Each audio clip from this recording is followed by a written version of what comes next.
Hello everyone, my name is Ranjan Kumar. Welcome back to my YouTube channel. हम लोग अभी evidences देख रहे हैं इवोल्यूशन का। और अभी तक हम लोगों ने पैलेंटोलॉजिकल एविडेंस देख लिया है। पैलेंटोलॉजिकल एविडेंस में हम लोगों ने सबसे पहले जियोलॉजिकल टाइम स्केल को पढ़ा। जियोलॉजिकल टाइम स्केल के बाद हम लोगों ने फॉसिल्स को देखा, fossils as an evidence of evolution. उसके बाद मॉर्फोलॉजिकल एंड एनाटॉमिकल एविडेंस में होमोलोगस एंड एनालोगस ऑर्गेन। आज जो हम लोग पढ़ने वाले हैं वो है embryological evidence, embryological evidence of evolution. Embryological evidence of evolution, इसमें हम लोग बेसिकली एम्ब्रियो का डिस्कशन करेंगे। कैसे जो वर्टेब्रेट्स का एम्ब्रियो है वो एक जैसा दिखता है। जितना भी वर्टेब्रेट्स है, चाहे फिश हो, एम्फीबियंस हो, रेप्टाइल्स हो, बर्ड्स हो, मैमल्स हो, सबका वर्टेब्रेट्स में सिमिलर स्ट्रक्चर प्रेजेंट है, सिमिलर फॉर्म्स प्रेजेंट है। वो आज हम लोग डिस्कस करेंगे। आज हम लोग का टॉपिक है embryology as an evidence of evolution. चलिए स्टार्ट करते हैं embryological evidence of evolution.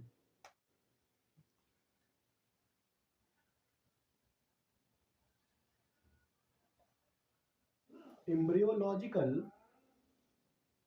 Evidence of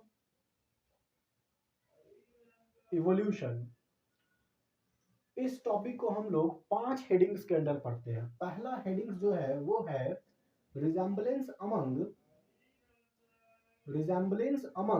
vertebrates embryo. Resemblance among vertebrates embryo. दूसरा, resemblance among vertebrates embryo, similar embryonic development, similar embryonic development। तीसरा, बायोजेनेटिक लो, biogenetic लो। चौथा, similarity in invertebrates larva, similarities in invertebrates larva, similarities in invertebrates larva। पांचवा, temporary temporary embryonic structure. देखिए ये 5 हम लोग एक एक करके डिस्कस करेंगे। पहला, similarities among the vertebrates embryo, similar embryonic development, biogenetic law, similarities in invertebrates larva, temporary embryonic structure. देखिए embryology as an evidence of evolution को पढ़ने से पहले हम लोग को ये समझना पड़ेगा एम्ब्रियो हम लोग किसको बोल रहे हैं, व्हाट इज एन एम्ब्रियो। देखिए हम लोग को पता है जो फादर है यानी कि मेल, फादर यानी कि मेल, और जो मदर है मीन्स फीमेल, इनका स्पर्म आएगा, गैमेट्स है ये, इनका ओवम आएगा। This is called as male gametes and this is a female gametes. इनका फ्यूजन होगा, मेल गैमेट्स और फीमेल गैमेट्स का फ्यूजन होगा, जिसको हम लोग फर्टिलाइजेशन बोलते हैं, फर्टिलाइजेशन। और हम लोगों को मिलेगा जाइगोट, जाइगोट में डेवलपमेंट होगा और बनेगा एम्ब्रियो, जाइगोट में डेवलपमेंट होगा और बनेगा एम्ब्रियो। आज हम लोग इसी को देखने वाले हैं, embryology as an evidence of evolution. चलिए स्टार्ट करते हैं। सबसे पहले resemblance among the vertebrates larva, resemblance among the vertebrates larva.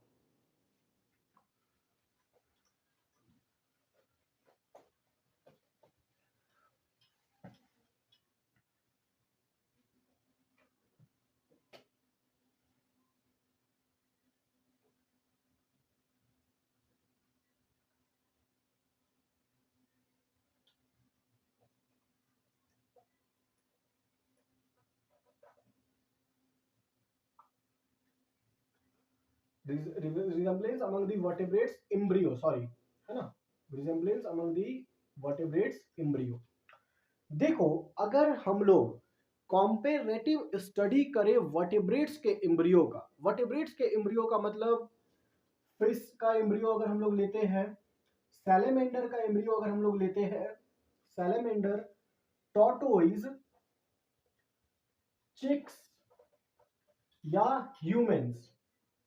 हम यहां पे भी 5 वर्टेब्रेट्स का नाम लिखे, फिश, सैलेमेंडर, टॉर्टोइज, चिक्स और ह्यूमंस।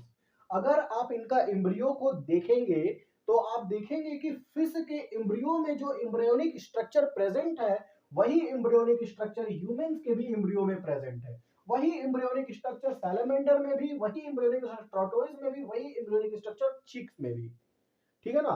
ये हम लोग को क्या बताता है कि जो फिश से है, फिश से इवॉल्व हुआ सैलमेंडर, मतलब जो हम लोग एक इवोल्यूशन का ट्रेंड पढ़ते हैं, amphibians are develop from fishes, reptiles are develop from amphibians and the birds and mammals are develop from reptiles. क्यों ये सिमिलरिटीज आ रहा है एम्ब्रियो में? क्योंकि all of them have a common ancestors, all of them have a common ancestors. अगर हम लोग क्लोजली रिलेटेड वर्टेब्रेट्स का बात करेंगे, क्लोजली रिलेटेड वर्टेब्रेट्स मतलब मान लो अगर हम ह्यूमंस और मंकीज, मंकीज हमारे कजन्स है, क्लोजली रिलेटेड है, इसका एम्ब्रियो, ह्यूमंस का एम्ब्रियो और मंकी का एम्ब्रियो का अगर हम लोग बात करेंगे तो इनके बीच जो सिमिलरिटीज है वो और ज्यादा हम लोग को दिखेगा, क्योंकि ये क्लोजली रिलेटेड ऑर्गेनिजम्स है। The similarities among the embryos of closely related organisms are more than the distant vertebrates, are more than the distant vertebrates।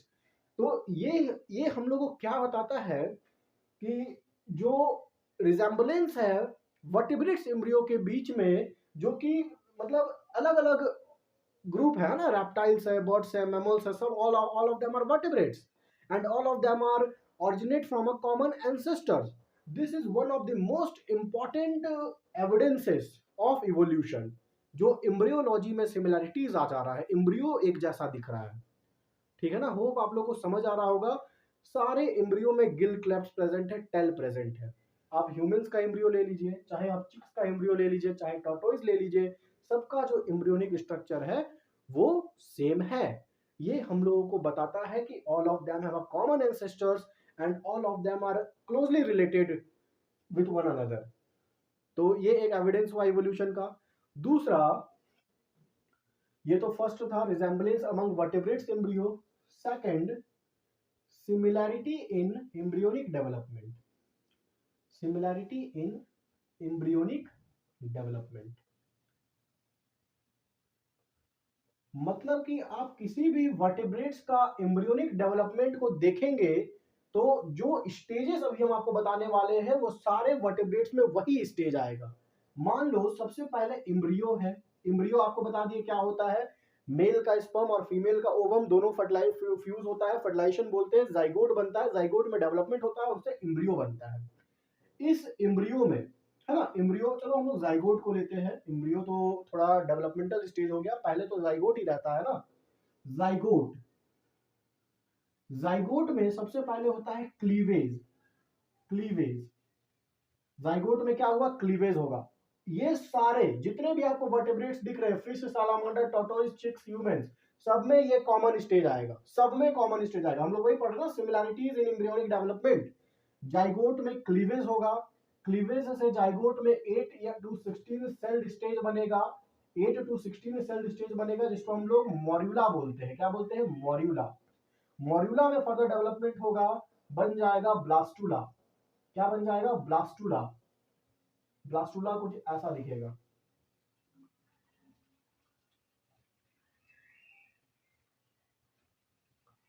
देखिए, वर्टेब्रेट्स का एम्ब्रियोनिक डेवलपमेंट में ये जो स्टेजेस है, जाइगोट, क्लीवेज, मॉड्यूला, ब्लास्टुला, ये common होगा। क्यों कॉमन हो रहा है, चाहे आप फिश लो को ले या ह्यूमंस को लो, सब में ये स्टेज आएगा। ब्लास्टुला के बाद आएगा गैस्ट्रुला, ब्लास्टुला के बाद क्या आएगा, गैस्ट्रुला आएगा। अगर मान लो 2 लेयर्ड गैस्ट्रुला है, if there is a 2 layered gastrula, इसको हम लोग बोलेंगे डिप्लोब्लास्टिक एनिमल, डिप्लोब्लास्टिक एनिमल, जिसका एग्जांपल होता है फाइलम सिलेंट्रेटा। अगर यहां पे हमको 3 लेयर गैस्ट्रुला दिख रहा है तो ये हो जाएगा ट्रिप्लोब्लास्टिक, ट्रिप्लोब्लास्टिक एनिमल। इसका एग्जांपल ले लो, फ्रॉग को ले लो, लिजार्ड को ले लो, फ्रॉग, लिजार्ड एटसेट्रा। अब देखो, जैसे कि हम बात कर रहे हैं गैस्ट्रुला में 2 लेयर क्या है, 3 लेयर क्या है, 2 लेयर है तो डिप्लोब्लास्टिक, 3 लेयर है तो ट्रिप्लोब्लास्टिक, क्या है ये। देखो, हम लोगों का जब एम्ब्रियोनिक डेवलपमेंट हो रहा था तो सबसे पहले जो लेयर बना था जिसको हम लोग जर्म लेयर बोलते हैं, अगर इन्हीं जर्म लेयर टोटल 2 होता है लोअर ऑर्गेनिजम्स में और हायर ऑर्गेनिजम्स में 3 होता है। जैसे सिलेंट्रेटा में जर्म लेयर 2 ही है। कौन कौन सा 2 जर्म लेयर है इसके पास? आउटर एक्टोडर्म है और इनर इंडोडर्म है। इसके पास बीच वाला मिडिल लेयर नहीं है, मेसोडर्म नहीं है। इन्हीं 3 लेयर से हमारे पूरे बॉडी का फॉर्मेशन होता है। जो ऑर्गेनिज्म ट्रिप्लोब्लास्टिक है, जिसके पास तीनों लेयर है, outer ectoderm, middle mesoderm, inner endoderm, वो कहलाएगा ट्रिप्लोब्लास्टिक। और ट्रिप्लोब्लास्टिक में एग्जांपल फ्रॉग, लिजार्ड एक्सेट्रा है ना, बहुत एग्जांपल है, हम लोग भी ट्रिप्लोब्लास्टिक है। तो ये जो स्टेजेस आ रहा है, जाइगोट वाला, क्लीवेज हो रहा है, मोरुला स्टेज आ रहा है, ब्लास्टुला स्टेज आ रहा है, गैस्ट्रुला स्टेज आ रहा है, ये सारे वर्टिब्रेट्स में सिमिलर होगा। मतलब कि सारे वर्टिब्रेट्स में ये स्टेज आएगा ही आएगा। तो ये जो सिमिलैरिटीज इन एम्ब्रियोनिक डेवलपमेंट हम लोग को क्या बता रहा है? Similarities in embryonic development shows us all of them have a common ancestors and all of them evolved through evolution. All of them have a common ancestor and all of them evolved through evolution. तो ये दो headings हो गया हमारा, resemblance among the vertebrates embryo, similarities in embryonic development. अब तीसरा जो embryological evidence है वो है बायोजेनेटिक लॉ। देखिए बायोजेनेटिक लॉ क्या बोलता है।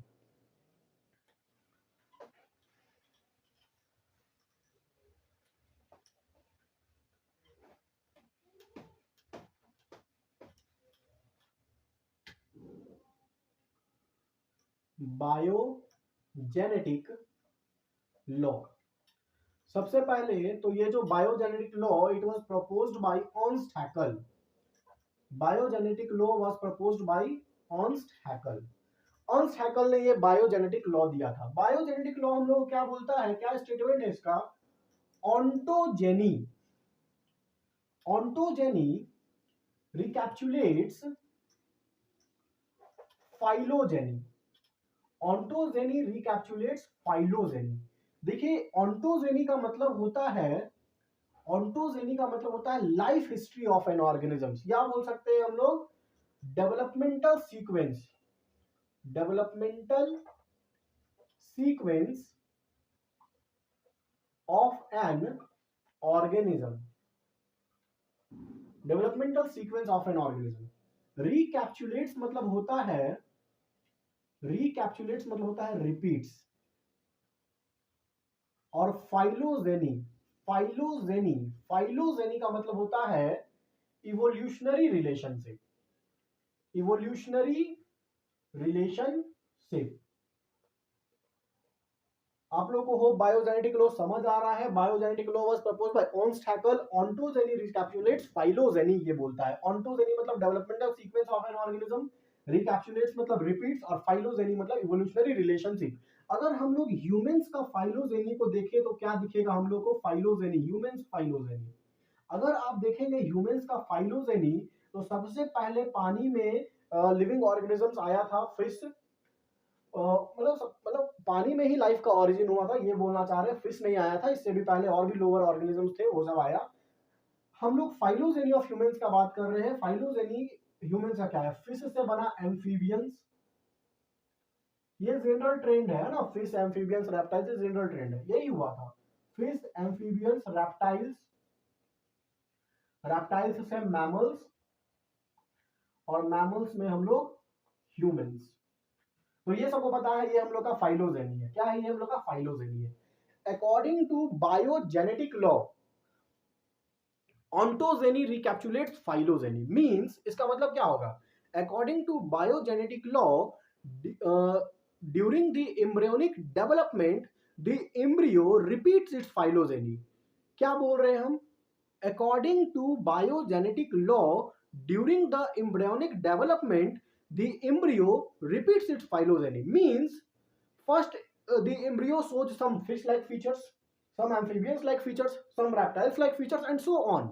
यही बायोजेनेटिक लॉ है।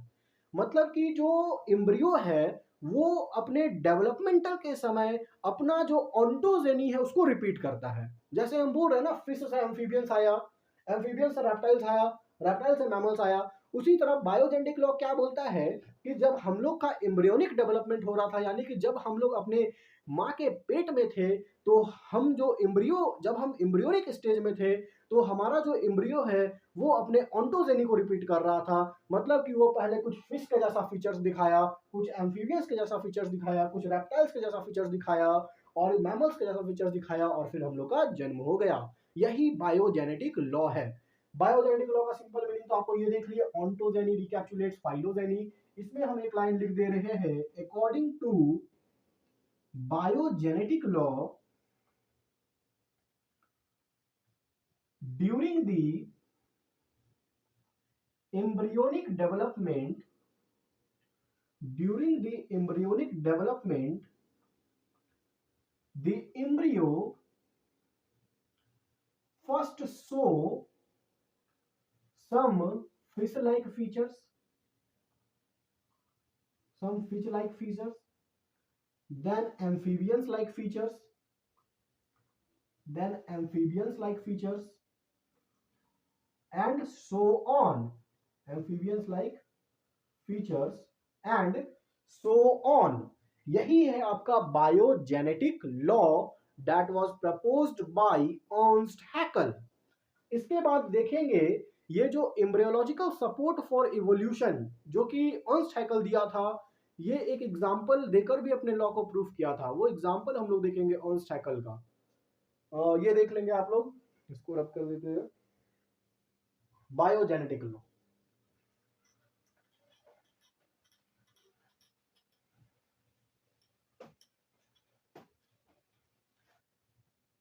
देखो, जो एम्ब्रियोलॉजिकल सपोर्ट फॉर इवोल्यूशन,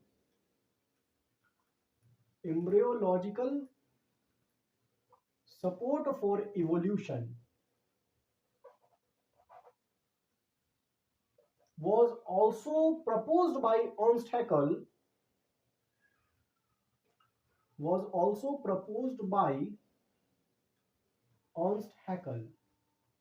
मतलब जो ये बायोजेनेटिक लॉ दिया उसके लिए एक एग्जाम्पल भी दिया था।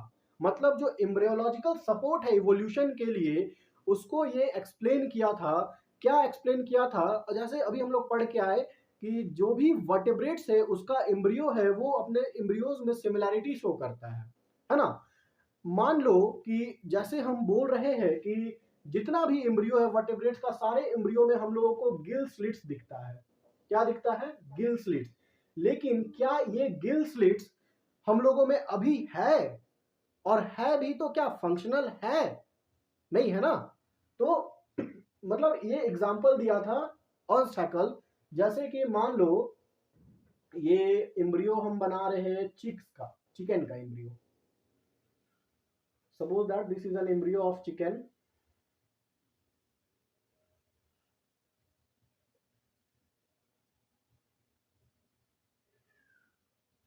This is a chicks embryo.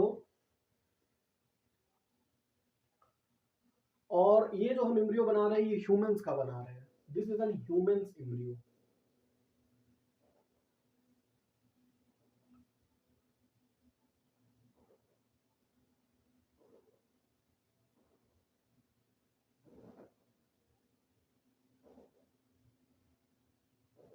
ये ह्यूमंस एम्ब्रियो है और ये गिल स्लिट्स है, गिल स्लिट्स। ये हम आपको अभी क्या बता रहे हैं? आपको हम बता रहे हैं अर्नस्ट हैकल का एग्जांपल, है ना। क्या बोला अर्नस्ट हैकल कि जो भी एम्ब्रियो है, वर्टेब्रेट्स एम्ब्रियो, उन सब में एम्ब्रियो में सिमिलर स्ट्रक्चर प्रेजेंट है, जिसको हम लोग गिल स्लिट्स बोल रहे हैं, या टेल भी है, टेल भी प्रेजेंट होता है, गिल स्लिट्स या टेल। लेकिन क्या ये गिल स्लिट्स एडल्ट में भी फंक्शनल है? क्या ये एम्ब्रियो में फंक्शनल था? है ना, ये सारा कुछ बात कर रहा है। देखो, ये जो गिल स्लिट्स होता है ये हम लोगों में वेस्टिजियल रॉ के फॉर्म में प्रेजेंट है। वेस्टिजियल रो, वेस्टिजियल रॉ गिल स्लिट्स, और इसका लोकेशन है behind the head, behind the head. जितना भी वर्टेब्रेट्स है उसके एम्ब्रियो में ये गिल स्लिट्स प्रेजेंट होता है। मतलब अगर हम लोग फिश का बात करेंगे, अगर हम लोग सैलमेंडर का बात करेंगे, अगर हम लोग टॉर्टोइस का बात करेंगे, अगर हम लोग चिक्स का बात करेंगे, जो यहाँ दिख रहा है आपको चिक्स, और अगर हम लोग ह्यूमंस का बात करेंगे तो सब में ये गिल स्लिट्स प्रेजेंट है। लेकिन ये जो गिल स्लिट्स है ये सिर्फ और सिर्फ फिश में फंक्शनल है और किसी भी ऑर्गेनिजम्स में ये फंक्शनल नहीं है। तो क्यों ये हमारे लार्वा में प्रेजेंट, मतलब क्यों ये हमारे एम्ब्रियो में प्रेजेंट था? ये इसलिए हमारे एम्ब्रियो में प्रेजेंट था क्योंकि हम लोग का जो एंसेस्टर्स है उसमें प्रेजेंट था। We are closely associated, we are closely related to our ancestor, है ना। हम लोग फिश से एम्फीबियंस बना, एम्फीबियंस से रैप्टाइल्स बना, रैप्टाइल्स से बर्ड्स बना, रैप्टाइल्स से बर्ड्स और मैमल्स दोनों बना था, ठीक है ना। तो ये जो गिल स्लिट्स है ये सिर्फ और सिर्फ फिश में फंक्शनल था। हमारे में क्या है, वेस्टिजियल रो गिल स्लिट्स, वो भी सिर्फ एम्ब्रियो में, एडल्ट में नहीं प्रेजेंट है। कुछ ऐसा ऑर्गन्स है जो एम्ब्रियो में प्रेजेंट है लेकिन एडल्ट में वो प्रेजेंट नहीं है। एम्ब्रियो में क्यों प्रेजेंट था, पढ़े ना अभी, ऑन्टोजेनी रिकैप्सुलेट्स फाइलोजेनी, मतलब कि बायोजेनेटिक लॉ क्या बोल रहा है कि हमारा जो एम्ब्रियो है वो अपने फाइलोजेनी को रिपीट करता है। हमारा जो फाइलोजेनी था, पहले ये कुछ फिश लाइक फीचर शो करता है, फिर कुछ एम्फीबियंस लाइक फीचर शो करेगा, फिर रेप्टाइल्स लाइक फीचर शो करेगा।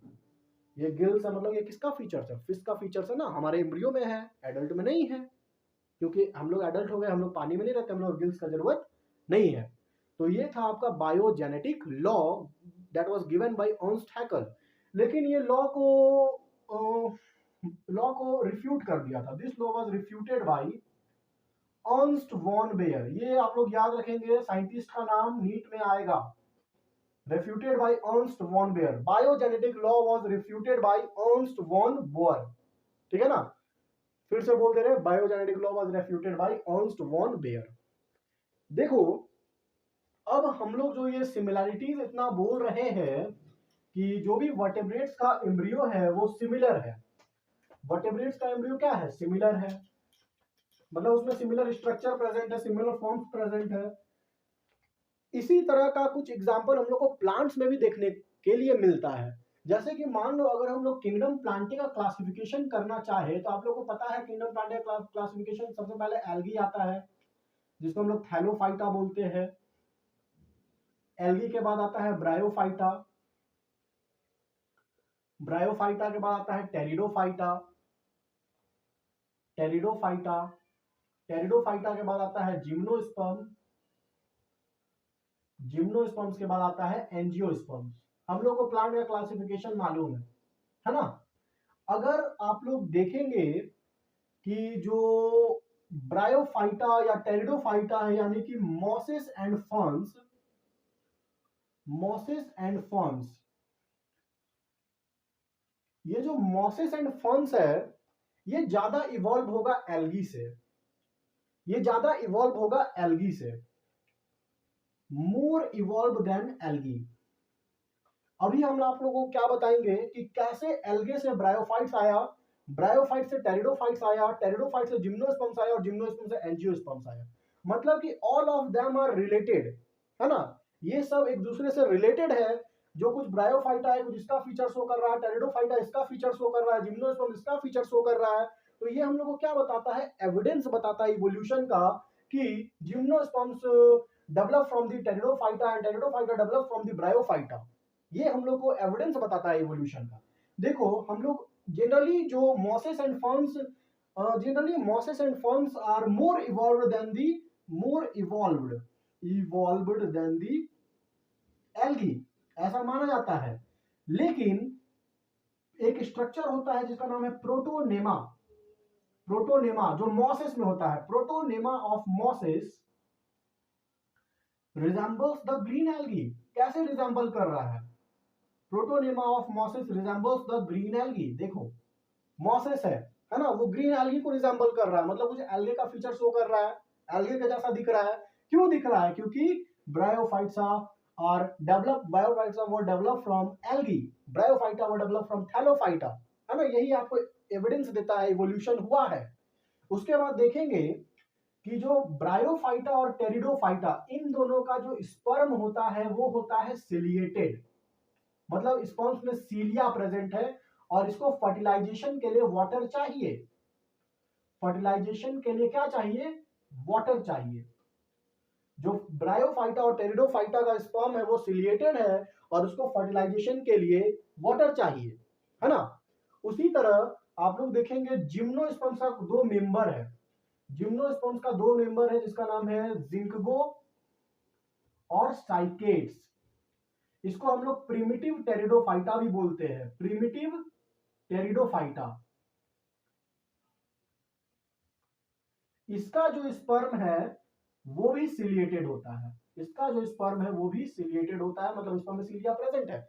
अब देखो जैसे कि हम बोल रहे हैं ब्रायोफाइटा और टेरिडोफाइटा का स्पर्म में सिलिएटेड होता है, ये जिम्नोस्पर्म का जो प्रिमिटिव टेरिडोफाइटा इसका सिलिएटेड कैसे हो गया? क्योंकि जो जिम्नोस्पर्म से वो कहां से इवॉल्व हुआ है? वो इवॉल्व हुआ है टेरिडोफाइटा से। Gymnosperm was evolve from pteridophyta, इसीलिए जो टेरिडोफाइटा का स्पर्म सिलिएटेड है, हम लोग को जिम्नोस्पर्म का कुछ मेंबर में सिलिएटेड स्पर्म मिल रहा है। समझ आ रहा है ना? तो ऑल मतलब gymnosperms are descended from the pteridophyta, pteridophyta develop from bryophyta and bryophyta develop from algae. ऐसे इवोल्यूशन हुआ है। ये एविडेंसेस है इवोल्यूशन का जो हम लोग को प्लांट में देखने को मिलता है। उसके बाद देखेंगे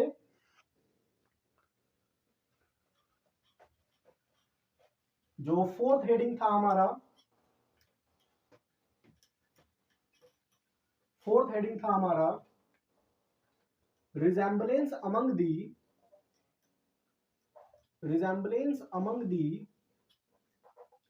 invertebrates larva, resemblance among the invertebrates larva। देखो जो इनवर्टेब्रेट्स का लार्वा होता है उसमें भी हम लोग को सिमिलैरिटी देखने के मिलता है। जैसे सबसे पहला एग्जांपल है ट्रोकोफोर लार्वा। ट्रोकोफोर लार्वा, ये जो ट्रोकोफोर लार्वा है ये हम लोग को मिलता है एनेलिडा और मॉल्यूस्का में, फाउंड इन एनेलिडा एंड मॉल्यूस्का। दो अलग अलग फाइलम का लार्वा कैसे सेम हो सकता है? क्या बता रहा है हमको? ये हमको बता रहा है कि एनेलिडा और मॉल्यूस्का में कुछ रिलेशन है। एनेलिडा ही आगे चलकर समय के साथ इवॉल्व होकर मॉल्यूस्का बन गया, है ना? उसी तरह दूसरा एग्जांपल हम लोग देखते हैं, larva of echinoderms and Hemichordata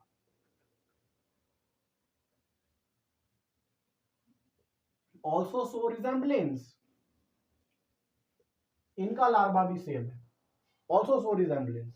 ये हम लोग को क्या बता रहा है? This clue points towards the common ancestor, common ancestor. ये हम लोग को बता रहा है कि all of them are evolve from a common ancestors. मतलब समय के साथ उसके बॉडीज में मॉडिफिकेशंस हो गया, समय के साथ जो बदलाव आया, इसीलिए जो ऑर्गेनिज्म था वो मॉडिफाई हो गया, वो अपने नीड के अकॉर्डिंग खुद को मॉडिफाई कर दिया। लेकिन उसका जो लार्वा है या फिर जो हम लोग वर्टिब्रेट्स में पढ़े उसका जो एम्ब्रियो है उसमें हम लोग को सिमिलैरिटीज दिखता है। All of these are the embryological evidences of an evolution. Last heading जो हमारा 5वां नंबर का बचा है, temporary embryonic structure. Temporary embryonic structure. देखो टेम्पोररी मतलब क्या होता है? टेम्पोररी मतलब जो कुछ समय के लिए हो, है ना? टेम्पोररी मतलब कुछ समय के लिए। एम्ब्रियोनिक स्ट्रक्चर, एम्ब्रियोनिक जो एम्ब्रियो में प्रेजेंट हो, एडल्ट में ना हो।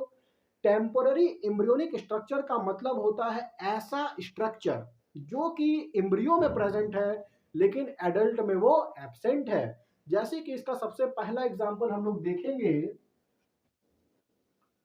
जो बर्ड्स का एम्ब्रियो होता है, बर्ड्स का एम्ब्रियो, इसमें टीथ पाया जाता है, टीथ पाया जाता है जिसको हम लोग टूथ बर्ड्स बोलते हैं, जिसको हम लोग टूथ बर्ड्स बोलते हैं। लेकिन जो एडल्ट बर्ड्स होता है, एडल्ट बर्ड्स, उसमें टीथ नहीं पाया जाता है। एडल्ट बर्ड्स में टीथ नहीं होता है लेकिन जो बर्ड्स का एम्ब्रियो है उसमें टीथ होता है। ये हम लोग को क्या बताता है कि जो बर्ड्स है वो रेप्टाइल्स से आया है, रेप्टाइल्स विच हैव टीथ, और ये इवॉल्व होकर बर्ड्स बन गया, ये इवॉल्व होकर बर्ड्स बन गया। समझ आ रहा है ना? बर्ड्स का जो एम्ब्रियो उसमें टीथ होता है। क्यों एम्ब्रियो में टीथ है? क्योंकि वो रेप्टाइल्स से आया है और रेप्टाइल्स के पास टीथ होता है। आप लोग एग्जांपल पढ़े हैं आर्केऑप्टेरिक्स का। आर्केऑप्टेरिक्स का रेप्टिलियन कैरेक्टर क्या था? उसमें टीथ था, लेकिन बर्ड्स में टीथ नहीं होता है। दूसरा एग्जांपल, जो वेल मछली है, बड़ा सा एक्वेटिक मैमल है, एक्वेटिक मैमल है, और मैमल का एक कैरेक्टर होता है कि उसके पूरे शरीर में बाल होगा। क्या होगा कैरेक्टर मैमल का? कि उसके पूरे शरीर में बाल होगा। लेकिन जो ये वेल है, एक्वेटिक मैमल्स, इसके बॉडी में तो बाल नहीं है, no hair in the body. लेकिन वेल का जो इम्ब्रियो है, वेल का जो इम्ब्रियो है, इसमें होता है हेयर, जो कि इसके जन्म से पहले झड़ जाता है, सेट हो जाता है ना। वेल का जो इम्ब्रियो है उसमें हेयर है, जो कि उसके जन्म से पहले झड़ जाता है। क्यों हेयर है? क्योंकि मैमल्स है, और मैमल्स का कैरेक्टर है कि उसके शरीर में बाल रहेगा। तीसरा एग्जाम्पल हम लोग देखेंगे, एक बर्ड्स हो गया, वेल हो गया। तीसरा एग्जाम्पल हम लोग देखेंगे, देखो जो टैडपोल होता है, टैडपोल है ना, टैडपोल क्या है? फ्रॉग का बच्चा। फ्रॉग मतलब अपना बच्चा वाला स्टेज में, लार्वा स्टेज में। ये जो टैडपोल होता है, टैडपोल के पास होता है गिल्स और इसके पास होता है टेल्स।